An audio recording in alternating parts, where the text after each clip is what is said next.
Is Galacticare worth our time? We're about to find out. Welcome everyone to episode 240 of 1 Hour, 1 Decision, 1D. I am Chris. And I am Tom. And we take 60 minutes and play a random game on Xbox Game Pass and decide, well, Tom, does McDreamy work in space? I don't even know who that is. And I don't know if I Galacticare. Ooh, okay. That's fair. He is a character, or was a character on Grey's Anatomy at this point. Was he an alien? Maybe. If you want to know about an alien doctor, watch Resident Alien. Oh. Which is now complete. Is it? I need to watch that. I need to finish that. Tangents. Did lots of tangents here, but we are talking about Galacticare, developed by Brightrock Games. And this game came out in May of 2024, multi-platform release, PS5, PC, and Xbox Series consoles. Everywhere. Well, minus the Switch. Yeah. I play this on the PC, 27.97 gigabytes on the PC. Tom, what about you? Only slightly larger, I suppose. Well, about a gig. 28.71 gigs on the Series S. Okay, all right. It happens. And you can ask a doctor about it. We could ask a doctor about it. Hopefully this doesn't have any flu-like symptoms or any of that stuff too when you go ask that. But what kind of game is this? First, I wrote simulation, and I was like, more than that. And then I wrote hospital management, which I like better. Okay, yeah, that is a good one. I put isometric management simulator in space. Yes. It's a very wordy answer, but all of those words are correct. We got to sometimes use the words, Tom. Just saying. Saying. I was trying to be succinct. Okay, fair enough. Maybe your game loop is not as succinct? It is not. I have build rooms and hire staff to manage a never-ending queue of patients. Very true. I pared mine down here. I say complete main and optional objectives to gain money and prestige in the universal healthcare system. It is bigger than the globe. Yeah. And not the kind of system that folks are fighting about over here either. But that's another topic, maybe another podcast to discuss that about.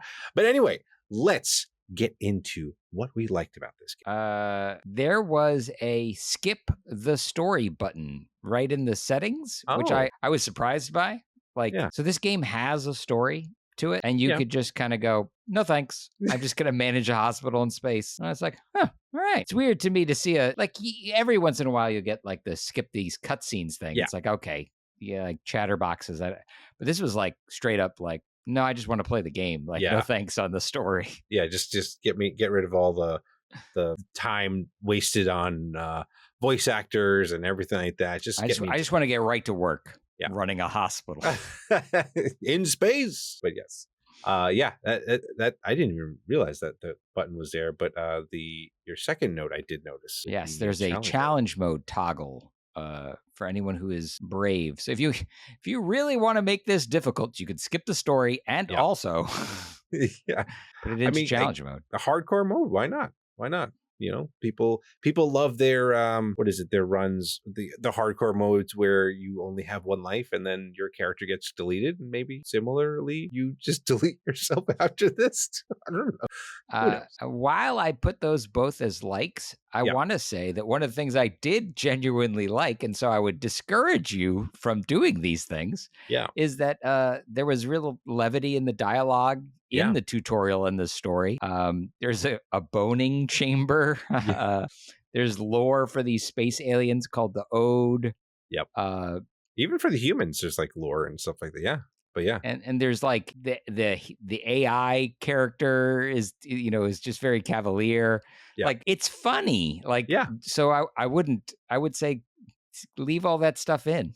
Yeah. I agree with you. The AI who's called, I believe, Heal. Yes. They are your guide throughout this entire thing, because like chapter 1, especially if you haven't played this type of game, it's very, very helpful that they have this kind of chapter to kind of walk you through all the things, the nooks and crannies of that you have to manage in this game. And I appreciate that. Yeah, there is humor throughout it. This game, like the Heal character, AI companion, kind of gave me Matt Berry vibes. Yeah. And But then like I was like, oh, he had vibes. And then like you find another character later on that talks even more like Matt Berry. But it's like there are, I mean, it's very much like UK kind of style of humor that is like sprinkled throughout this entire game.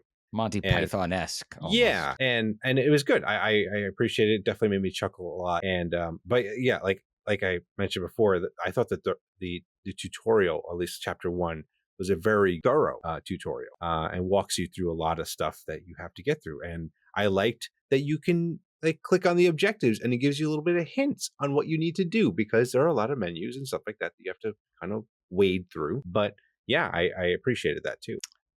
Speaking of all the menus and things like that, so sometimes you'll get prompted, like, and the game will kind of say, okay, like here's something else you got to do, and it's you have to pick up the phone, right? But it's not time sensitive. Yeah. So if you're like, no, I'm over here managing patients and I'm building the desk and like I've got other things going on, I'm not ready to add more to my plate, you can not and kind of pick that up when you want to. Yeah. And considering that the game is just kind of running in the background, you can slow it down, you can pause it. But you know, it doesn't really tell you about that stuff right away. But I like that you have that flexibility, that you're not, by not picking up the phone, you're not penalized. You don't lose the game because you didn't answer the phone, kind of thing. So yeah, there's like there might be some very gentle ribbing at your expense, but yeah, otherwise like they will patiently wait for you to pick up the phone while you do what you got to do. So in a way, it's a little bit more casual than like maybe some of these management simulators that are out there, but I appreciate that. I appreciate that. And like you mentioned, the pausing is a very nice thing to have, so you can kind of assess the situation of what's going on, prioritize, and go, oh, these people over here really need attention. Let me deal with this first. Exactly. So cool. Anything else that you wanted to talk about here on our likes? Because it comes up for me, and when I'm playing games, I like to be able to save whenever I want. Yeah. And you can hit the pause menu and you can save at any time. So thank you, because it allows me to, when the 1 hour buzzer is going off and it's time to stop. Yeah. One of the things that's really annoying to me with some of the games that we play is that you can't. Like you have to hit a cutscene, or you have to wait for an autosave or something like that. But not here. At any point, you can just say, okay, I'm going to stop right there. I've had enough of this for now. Exactly. Yeah, it's nice. It's a nice little thing that people tend to forget. Yeah, it's important. This is playing video games is a leisure activity. Yeah, I should be allowed, unless I'm playing online against other folks. Sure, I should be able to literally stop whenever I want and resume there. Whenever I want. It's weird to not let you do that. Yeah, well, especially now with all the technology and capabilities that these pieces of hardware can do now. So yeah, oh well. That's that. Now let's talk about our dislikes then, Tom. Yeah. So I found that there were loading screens, and like for me on the Series S at least, and I found them boring. It was very much just kind of waiting for the meter to fill, and then the game moves forward. And I really ask myself, like, why do these things exist? Like when you're designing a game, figure that out. I don't know, code more efficiently so that you don't need them. Which is, I mean, a mean thing to say, but as both of us being computer science majors, I mean, right? Yeah. There's probably some inefficiency if you have a loading screen. I guess it depends. And if you hide it, that's it. Just hide it. You can hide it. Do so, show me something that distracts me. Yeah. Oh, look over there while you do the loading, and by the time I go, oh, what was that? Oh, the loading's done, right? Yeah, exactly. Like a video or something like that. Why not throw it behind that and be good to go? But and it could be limitations of the engine that you're using too. So that's sometimes you got to roll with the punches there. But yeah, I mean, this is a management game. There's a lot to manage. There's like we talked about already, where you're not just managing the patients, you're managing your employees. You got to make sure they're happy. Then you got to, because there's different types of patients, because it is a hospital in space, you have to like you kind of talked about already, there's the lore and the things that these other species like, and you have to decorate. That is a thing that I am terrible at. Oh yeah. Decorating things. And it's just like, okay. And then like then knowing where to place everything. They don't even though this is a very thorough tutorial, they don't like go so far as to be like, oh, here's a suggestion on where to place this stuff, which, okay, I get that. Like, that gives you the opportunity to kind of play. It is a sandbox in a sense, right? Yes. Like, you kind of have to figure things out, see what works. But what makes me feel bad is as I'm doing that, like seeing patients die and or getting upset. I'm like, oh, this feels bad. Like I don't want them to die in my hospital. I just started. This is my first time. So it was that was definitely frustrating to see that. And that was definitely one of the things I had a problem with. What about you, Tom?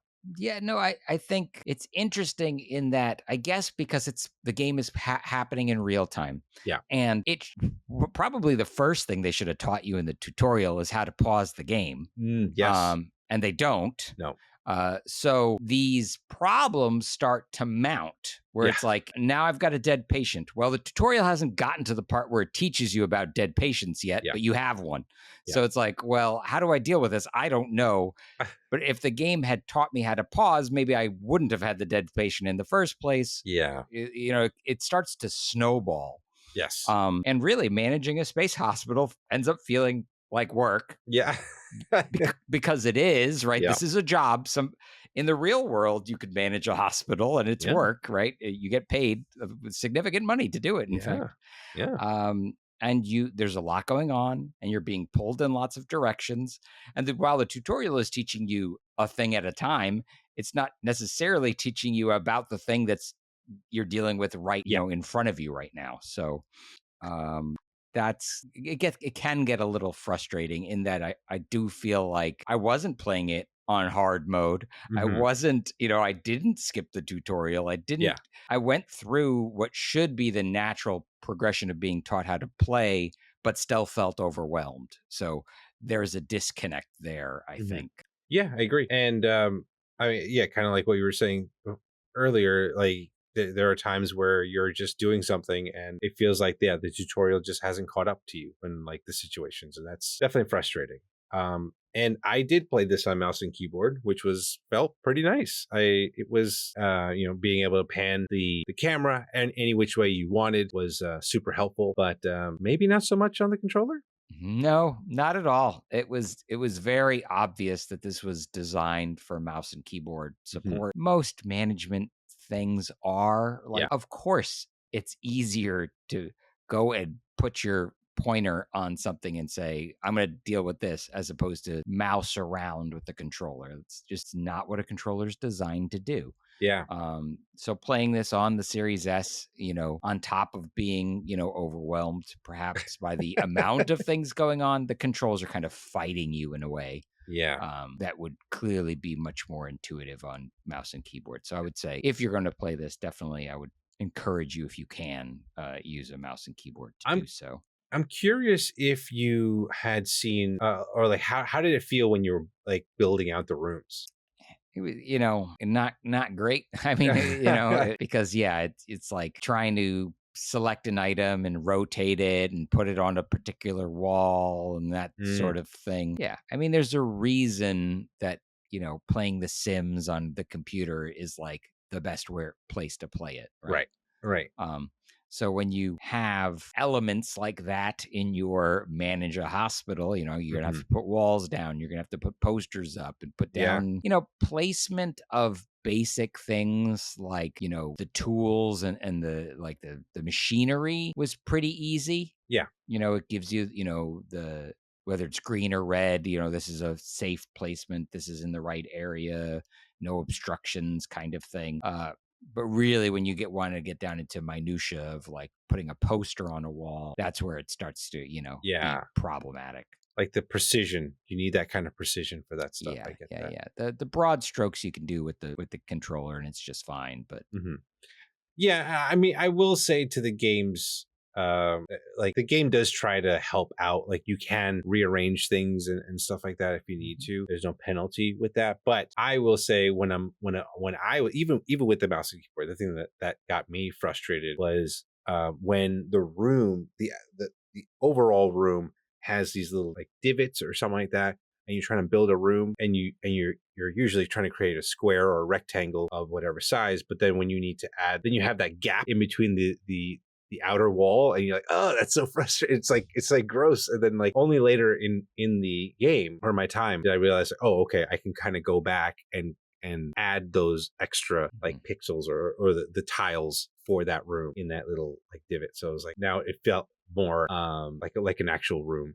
But then I was like, like the way that I was building my rooms, I was doing like all the corners, and then it's like, oh no, now you need to build like another room. Like, oh God, where am I placing this room now? Yes. And it was just like, that got me frustrated too. So it was like trying to like know spatially like how to place everything. It was just like, like that was it doesn't give you those kind of broader instructions, which again kind of snowball into problems later. Yeah, because I think that initial room that you start with had 4 doors on each side, right? So you couldn't like it's the doors are in the middle of the wall in all 4 walls, right? So the corners are all available, but like dead center in each wall is a door.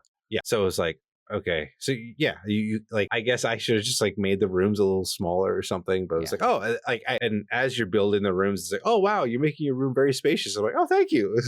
I'm glad that you see it that way. It's like, but then I got myself screwed after that, so I was like, oh God. I built much more economical because I didn't know what was coming. So yeah, that's true. But I guess that's why you kind of go through these tutorials and live and learn. For sure. With it. The other thing while the game is funny, I just felt bad because one of the characters that you see is your janitor bot, which is a Medibot, and it goes around trying to clean up stuff as it sees fit. There's like an auto mode, like in each of your workers, you can kind of assign them specific tasks. There's different priorities and things like that. But Heel was just being a jerk the first time that they introduced them, and I was like, "What the heck, man? That's kind of rude." And I just felt bad for the little guy. I don't know what you felt about that, but yeah, Heel was overall, I guess, a little sarcastic, but like just overall being a jerk to a little worker buddy, the little helper. Yeah, the little helpers that help with the dead bodies and the vomit. Yes, exactly. I didn't. You're right that Heel is a little mean, but it's, I think, all in the service of humor. Yeah, I will say I didn't like that the voice lines didn't match up with the lip animations. Yes, that bugs me. It doesn't bug me so much if, let's say, we're playing something imported from Japan. Sure.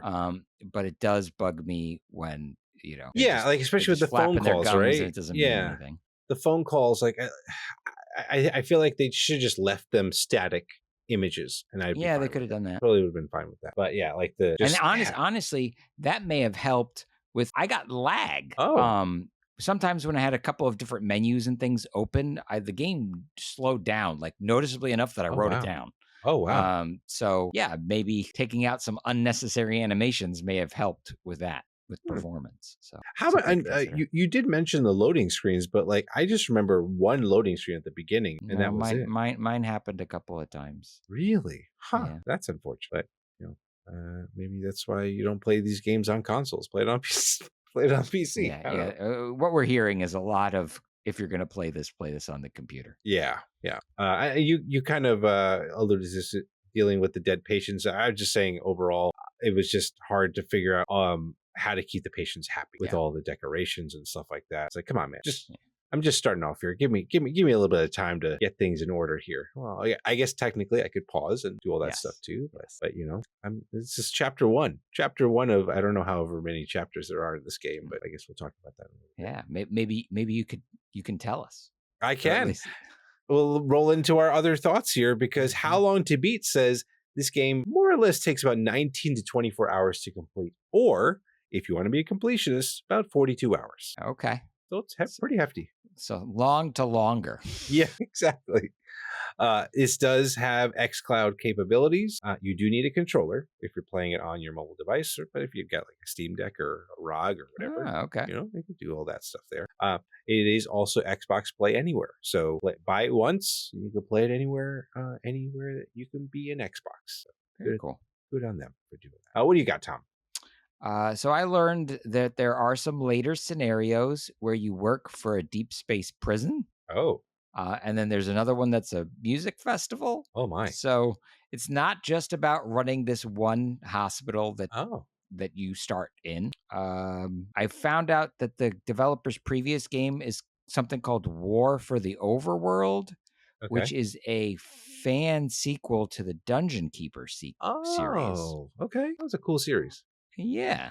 And in keeping with that, I guess there are lots of similarities here with the various Bullfrog games. Yeah.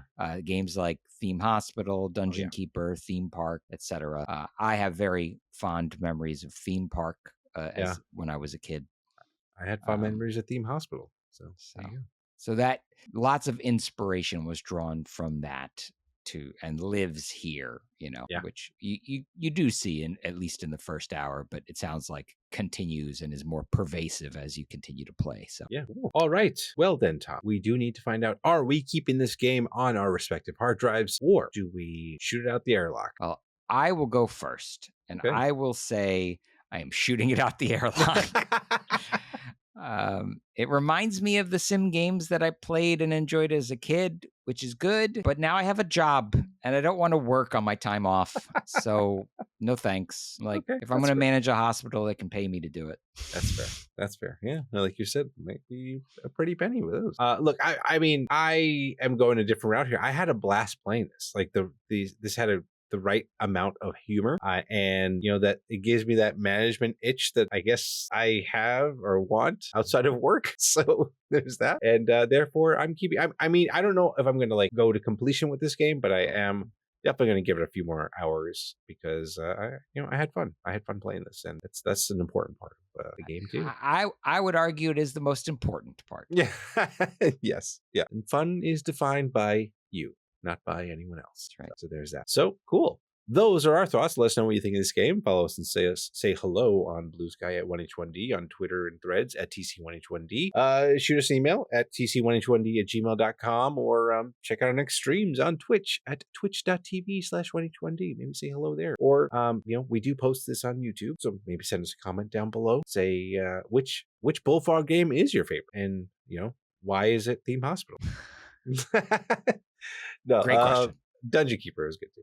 Anyway, but like, subscribe, or all that good stuff too on YouTube and Spotify. Leave us a review there. That'd be great too. And 1H1D is part of that QTB network. And if you like any great gaming content, please check it all out at quitthebill.com/network. Now, excellent. Yes, Thomas. Yes. The surprise me button beckons. Yes, we must be surprised in what we will play next. We shall see as we click it. And here we go. Ooh, another kind of nostalgia vibes here, Tom. RoboCop, Rogue City. It has been a minute since I have seen Alex Murphy. Well, he's going to be right up in your face for at least an hour. Sounds like a good time. Well, I know, yes, maybe not if you're on the receiving end of it. But this is true. No punches through walls and all that good stuff. Yeah. But that is it for this episode. Thank you so much, everyone, for tuning in, and we will catch you in the next one. Thanks, everybody.